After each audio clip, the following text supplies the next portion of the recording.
1901, in a simple log cabin in New York State, a baby was born. His name was Gail Borden. Who could have guessed that because of this child, the name Borden would one day be known in every home in America and beyond? That Gail just keeps on trying. Tries until he succeeds. He grew up honest and pretty darn courageous, too. Once he risked his reputation and perhaps his life to save a man from slave rustlers. I swear and certify that this man is now a freed man and at liberty to go anywhere in the United States. Who is this Gail Borden? In 1829, with his new bride Penelope, Borden headed west to the great land of opportunity, Texas.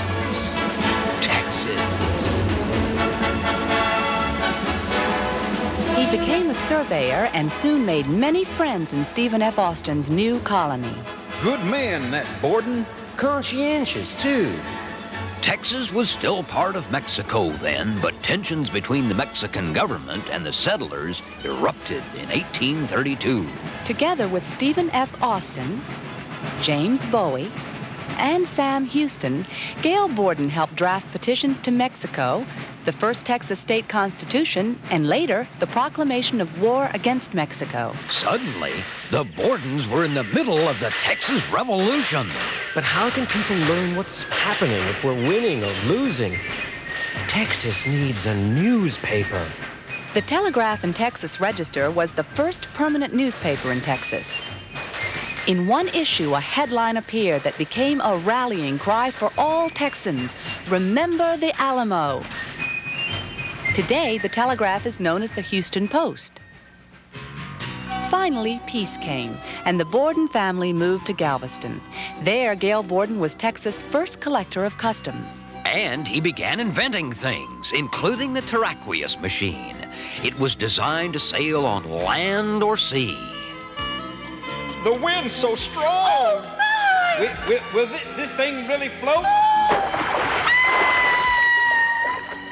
Whoops!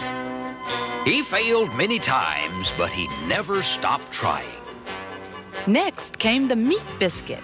Made from meat extract and flour, it would last for years. The meat biscuit won a gold medal at the Great London Exhibition in 1851. But it sure didn't taste very good. Then, on his way back from England, an idea came to Borden that would occupy the rest of his life.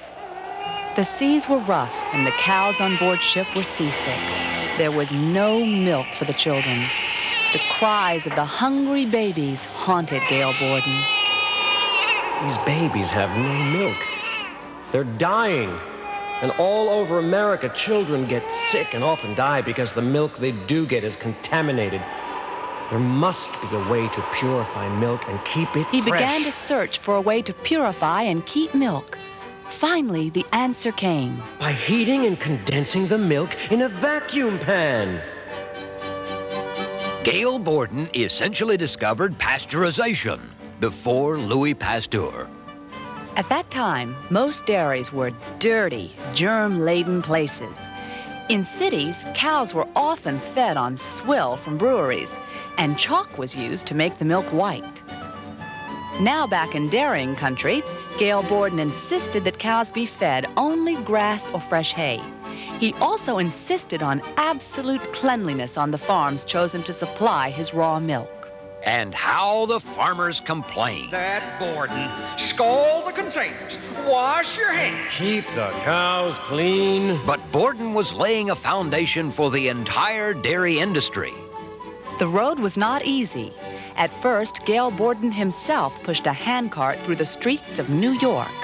But people couldn't believe this strange condensed milk could be good for their children. For years, bankruptcy threatened every step. Then the Civil War broke out. The government purchased enormous quantities for the armies. For the first time, soldiers in the field could carry milk with them, milk that didn't make them ill or turn sour. When these soldiers returned home, they told their wives and families how good and wholesome this Borden's condensed milk was. The children aren't getting sick anymore. There was no looking back. The Borden Company expanded rapidly, soon marketing fluid milk and other dairy products along with Eagle brand condensed milk, including everybody's favorite treat, ice cream.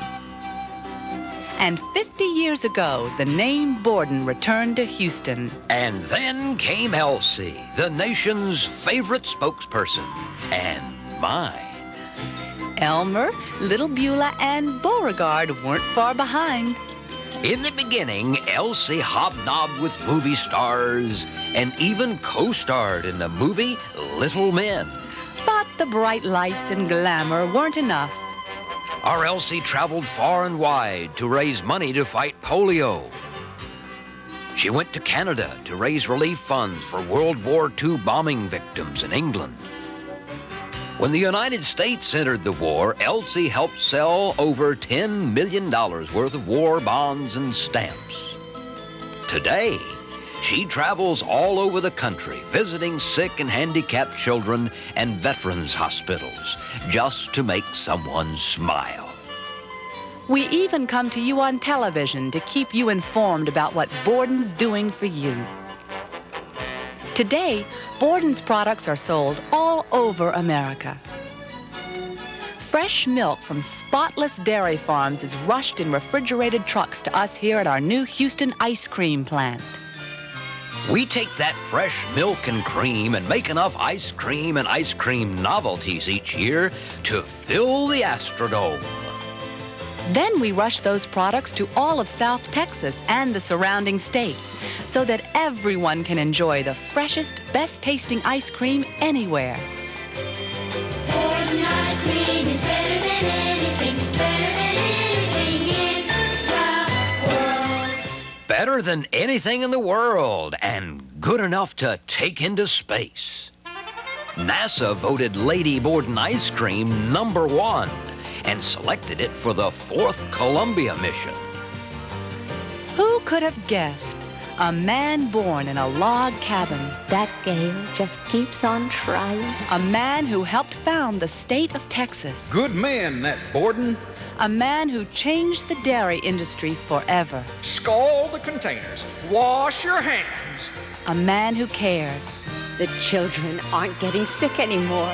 I tried and failed. I tried again and again and succeeded. Today, that man's name is known in every home in America and beyond. Borden, a legacy for America. Borden ice cream is better than anything.